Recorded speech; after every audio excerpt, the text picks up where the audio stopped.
थोडा आराम करून संध्याकाळी देवळाकडे निघाले.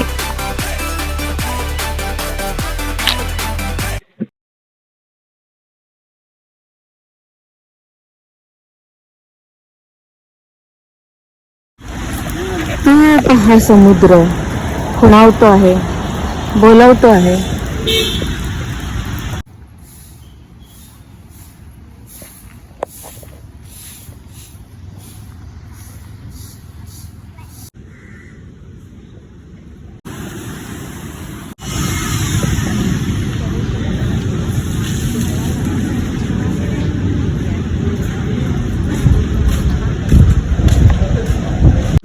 फोटो घेऊन देत नाही, पण मी लांबून तुम्हाला ह्याचं दाखवते स्ट्रक्चर. हे पहा, इथे MTDCचं पण आहे.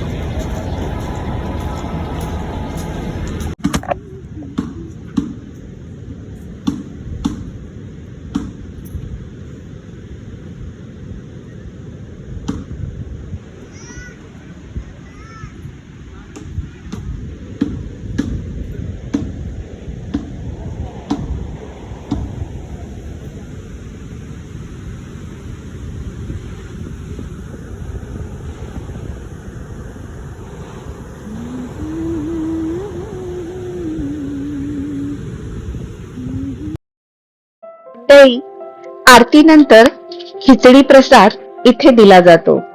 अगदी लाडक्या गरीब बहिणींपासून ते श्रीमंत बहिणींपर्यंत सगळेच एकत्र खिचडीचा प्रसाद सेवन करतात आणि तृप्त मनाने देवाचा निरोप घेतात, बरं का.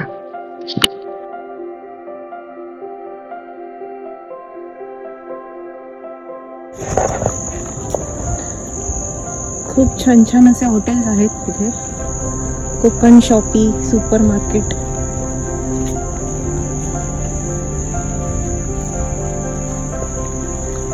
तर मंडळी, आज मी मस्तपैकी आरती करून गणपतीची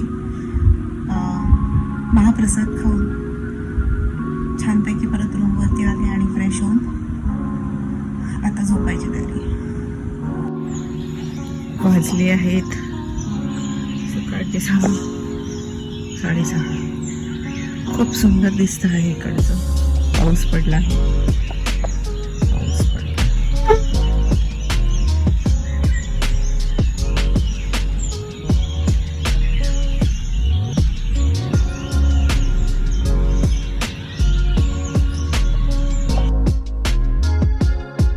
निघाले तेव्हा पाऊस होता. वरुण राजाला आदेश दिला, थोडा वेळ थांब. छत्री आणली नाही आणि काय चमत्कार, सूर्योदय झाला. पहा,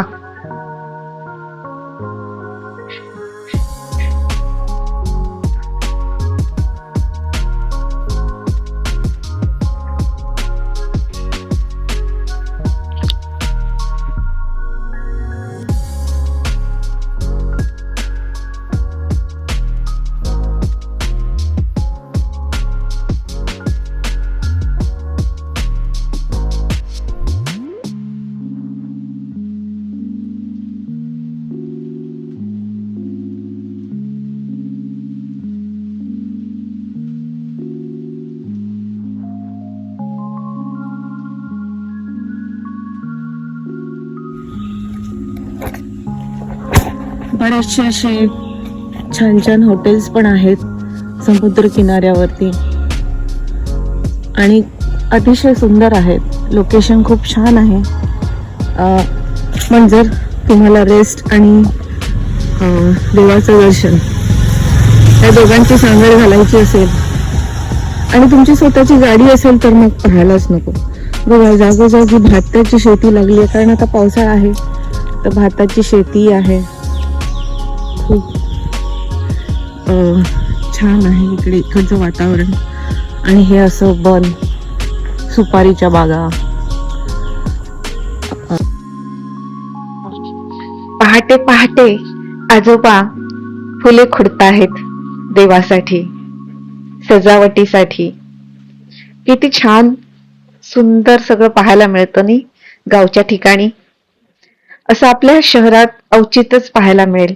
आणि वेळ तरी आहे हो कोणाला, जरी पाहायला मिळालं तरी, नाही का? हां, सोलकढी, मध हे सगळे प्रॉडक्ट्स मिळतात.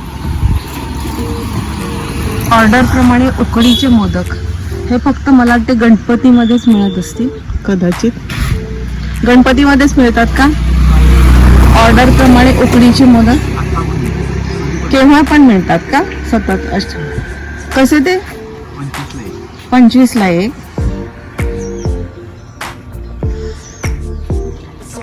किती वाजता उघडतं हे दुकान? बाकीचे सगळे बंद आहेत म्हणून विचारलं.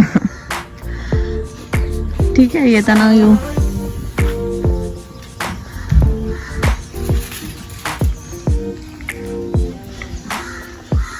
गणेश कृपा. पाऊस भरलेला आहे नभात. माहित नाही, छत्री तर आम्ही घेऊन नाही आलो, पण आम्हाला उत्सुकता आहे, ती म्हणजे बीचवरती जाण्याची उत्सुकता आहे. ओ हो, असं वाटतं की केव्हा एकदा बीचवर जातील. पण बीचची तयारी काय केली नाही. हे पहा, शुद्ध शाकाहारी. इथे दोन्ही मिळतात, पण मोस्टली प्रिफर करतात. इथे बरेचसे व्हेज आणि नॉनव्हेजचे रेस्टॉरंट्स पण आहेत आणि कोकण फूड प्रॉडक्ट्स पणची दुकानं पण छान आहेत इथे, जिथे कोकणचा मेवा आपण म्हणतो. आणि हे सगळ्यात उत्तम हॉटेल हे पण आहे यशोधन रेस्टॉरंट. इथे मी काल एक ग्लास ताक प्यायले, कारण मी महाप्रसाद घेतला होता देवळातला, तर माझं पोट भरलं होतं म्हणून मी एक ग्लास ताक घेतलं आणि खूपच छान आहे हे, हायजिनिक आहे. बघा इथे एकदम म्हणजे सगळ्या सुखसोयी आहेत. सुखसोयी म्हणजे काय की आपलं पोट उदरभरण असले म्हणतात ना, उदरभरण असल्यावरती आपल्याला खूप ऊर्जा येते फिरण्याची. तर योग्य आहार मिळणं हे खूप गरजेचं आहे आणि हे आमच्या कोकणामध्ये एक वैशिष्ट्य आहे की अगदी योग्य आहार मिळत असतो. जसं पोहे आहेत, उपीट आहे, हे सकाळ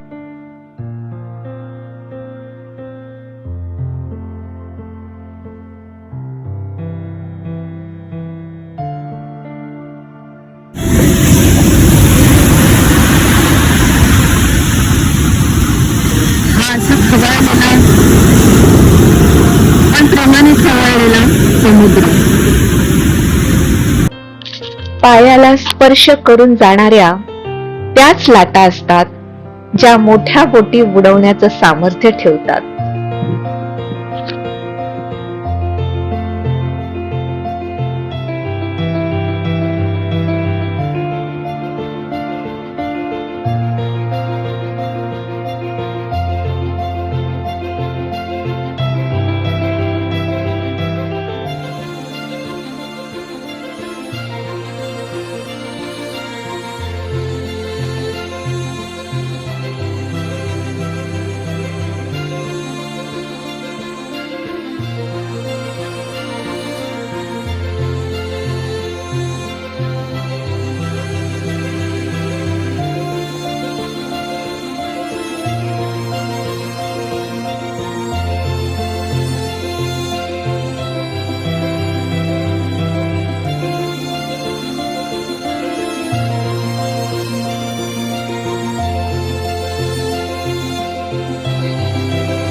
पाण्यासारखं मन कसं स्वच्छ असावं. सहज जरी डोकावलं तरी तळापर्यंत दिसावं, नाही का?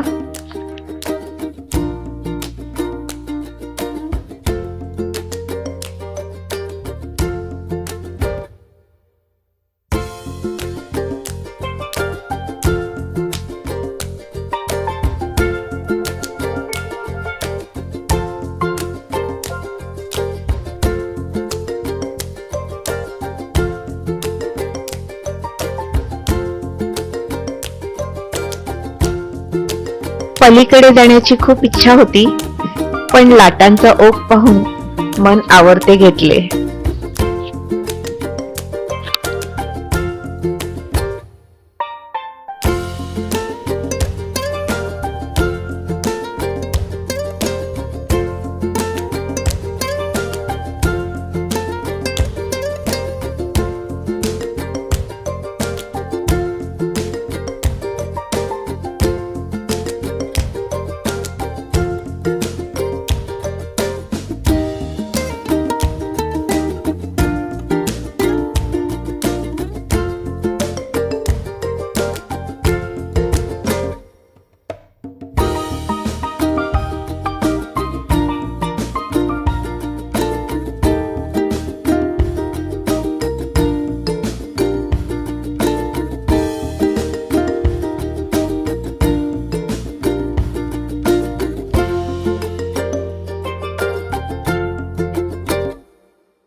इथे भरपूर प्रकारचे समुद्री राईड्स असतात, पण पावसाळ्यात ते बंद असतात सुरक्षेच्या कारणास्तव.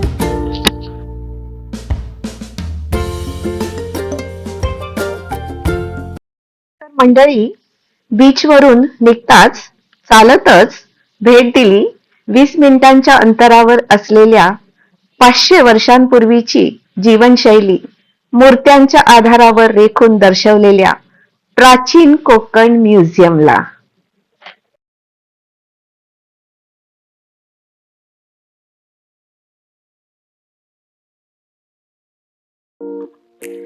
ही तिकीट खिडकी.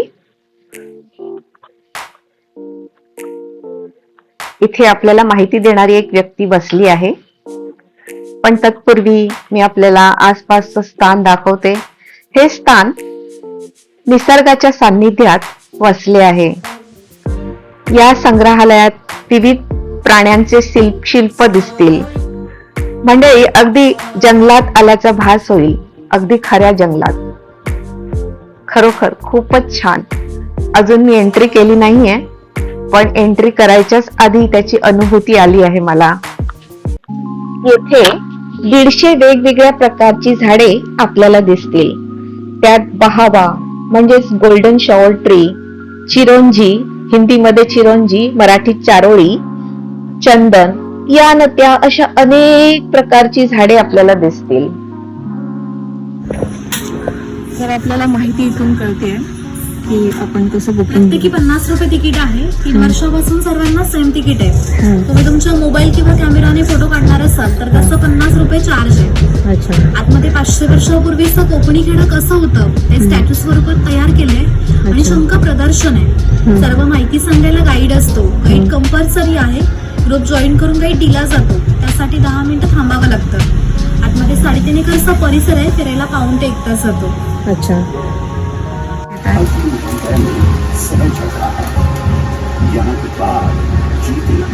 तर मी वाट बघते गाईडची. शिवाजी महाराजांचा अत्यंत सुरेख पुतळा आहे इथे.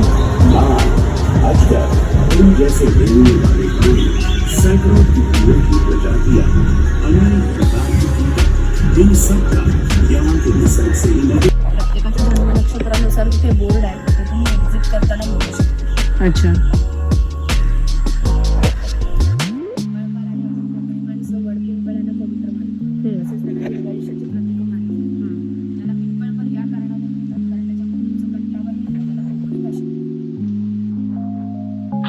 शिवाजी महाराजांनी बांधलेल्या विजयदुर्ग व जयगड या किल्ल्यांचे हे मॉडेल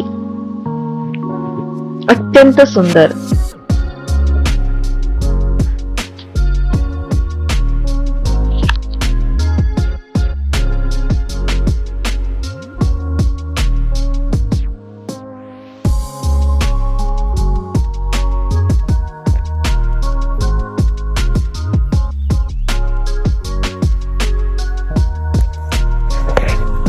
काठभट्टी.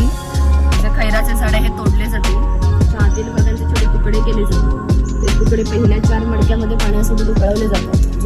पाकाचा पाक तयार होतो तो 5व्या मडक्यामध्ये पुन्हा विशिष्ट तापमानामध्ये उकळवला जातो. तो पाक सावलीमध्ये सुकत घालून त्याच्या छोट्या वड्या पडल्या जातात. कात तयार होण्याच्या प्रक्रियेला 3 ते 4 महिने लागतात. ओके. हस्तकला विक्री केंद्र आहे. मला इथे वेगवेगळ्या प्रकारची खेळणी मिळतात, लाकडापासून बनवलेली. आणि कशापासून बनवलेली आहेत का फक्त लाकडा? हे काय आहे?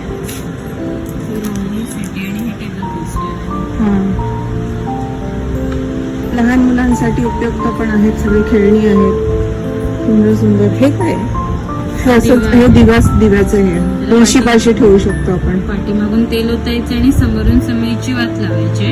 याच्यातून तेल परत बाहेर येत नाही, पाणी घालून दाखवायचं. अच्छा. दिवा सर्व करायचं आणि वात पेटवायची. आपला साधारण दिवा अर्धा पाऊण तास राहत असेल तर हा 1-2 तासापेक्षा जास्त वेळ राहतो. 50 ml पर्यंत तेल राहतं. कितीला तो? साधा दिवा 120चा आहे, 180चा आहे, 140चा आहे आणि हे 150चे आहे आणि हा 180चा आहे मल्टी कलर.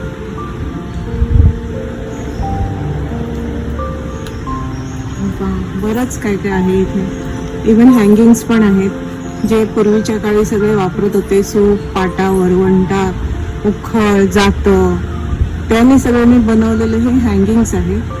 आणि तुम्ही आपल्या घरामध्ये फॅन्सी डेकोरेशनसाठी वापरू शकता.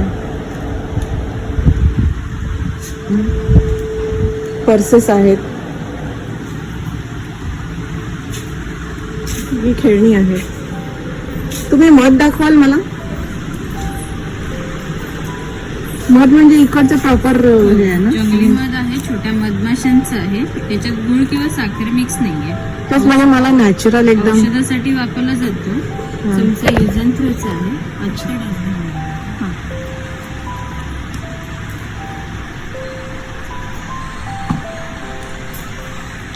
नॅचरल एकदम.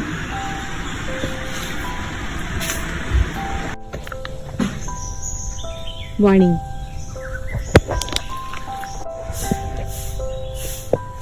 उडीच्या मोदकाचे पात्र, शेवया करण्याचे पुरण यंत्र, हे सगळी जुने यंत्र आहेत जे पूर्वीचे लोक वापरायचे 500 वर्षांपूर्वी वगैरे किंवा 500 वर्षाच्या नंतर. ते पहा, ही सगळी भांडी त्या काळची आहेत. ते बघा, टिफिन बॉक्स पहा त्या काळचा. हे शेवयाचे यंत्र आहे, नंतर आलेले. हे पूर्वीचे. हे जाते 2 प्रकारचे. शेवया पाट, ते पहा. हा प्रत्येक गोष्टीला ना, म्हणजे त्या काळचा जो उपयोग, आत्ताची सगळी मेकॅनिझम वेगळी आहेत पण ही त्या काळची मेकॅनिझम आहे. म्हणजे त्या काळी त्यांना इम्पॉर्टंट वाटत होते आणि आज आम्हाला इम्पॉर्टंट वाटतात.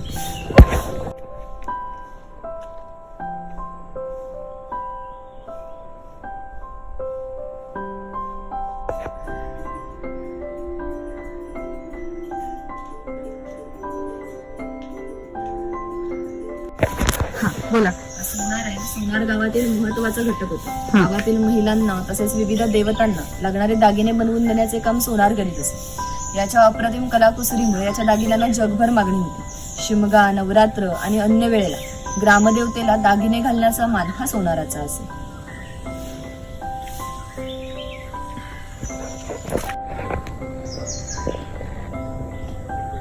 एक पसा तेल काढण्यासाठी 1.5 तास लागे नाही. हे पहा. सो प्राचीन मेकॅनिझम ह्याला म्हणतात. एक महत्वाची माहिती म्हणजे हे पहा, हे सातवींचं झाड. हे मी पहिल्यांदाच बघते आहे. ह्याच्यापासून पूर्वीच्या काळी लाकडाच्या पाट्या म्हणजे स्लेट आपण म्हणतो व फळे म्हणजे बोर्ड्स, ब्लॅकबोर्ड्स म्हणतो, ते बनवले जायचे. औषधी बाजारात डिटाबार्क म्हणून जी प्रसिद्ध आहे ती म्हणजे सातवानीची साल. तसेच याचा उपयोग मलेरिया, त्वचारोग व कुपचनामध्ये औषध म्हणून केला जातो. मी तुम्हाला पूर्ण झाड दाखवते, मुळापासून ते वरपर्यंत. बघा, जितकी ह्याची उंची आहे तितकाच ह्याचा उपयोगही उंच आहे. ह्या झाडाला सरस्वती माताही म्हटलं तरी हरकत नाही, योग्यच ठरेल. कारण सरस्वती मातेशी आणि धन्वंतरीशी निगडीत असे हे झाड आहे, उपयुक्त सातवीन. सो हे विन विन झाड आहे. बऱ्याचशा झाडांचा उपयोग करता होतो. भेरली माड पहा, कोकणात जी माडी मिळते किंवा आपल्याला जी माडी मिळते किंवा नीरा विकली जाते ती ह्याच झाडापासून. अशा खोडाचा जो आतला गर असतो त्याच्यापासून खीर बनवतात. आता बनवतात की नाही माहीत नाही, पण फार वर्षांपूर्वी अशा प्रकारे झाडांचा उपयोग केला जायचा. तसेच त्यांच्या बियांचा उपयोग अर्धशिशी अर्ध डोकेदुखीवरती औषध म्हणून पण वापरतात. पहा किती उंच आहे. अशा विविध प्रकारच्या प्रजाती आणि जाती आहेत झाडांच्या. इथे कंप्लीट माहिती दिलेली आहे, पण प्रत्येक हे शूट करू शकत नाही ना, त्याच्यामुळे खूप उपयुक्त आहे. इथे येणं आणि इथे विजिट करणं मस्ट आहे. हे जांभळाचं छोटंसं झाड आहे जे अजून पूर्ण विकसित झालं नाही आहे.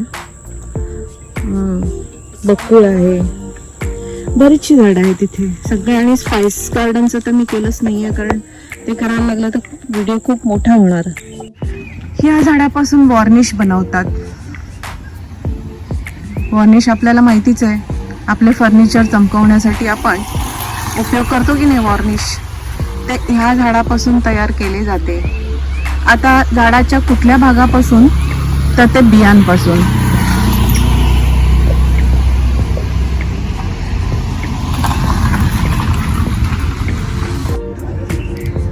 आपल्या राशीच्या अनुसार आपली कुठली झाडं आपल्यासाठी चांगली आहेत त्याची इकडे थोडक्यात माहिती दिली आणि तिथे झाडांचं प्रदर्शन पण आहे, जे मी कॅच करू शकले नाही कॅमेरामध्ये.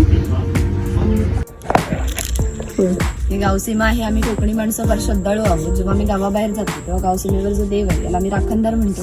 त्याला नमस्कार करून आम्ही गावाच्या बाहेर जातो, कारण आमच्याशी श्रद्धा आहे. हा देव आमच्या पाठीशी ठामपणे उभा असतो. म्हणून आम्ही जगात वावरताना आत्मविश्वासाने वावरतो आणि यशस्वी होतो. तुम्ही श्रद्धाळू असाल तर याला जरूर नमस्कार करा. इथून पुढचा तुमचा प्रवास सुखाचा आणि आनंदाचा आहे. नमस्कार. इथे माझं गाईड संपलं आहे. हा लास्ट पॉईंट शंख प्रदर्शन आहे. गाईड तुम्हाला वेगळा आहे. आतमध्ये कॅमेरा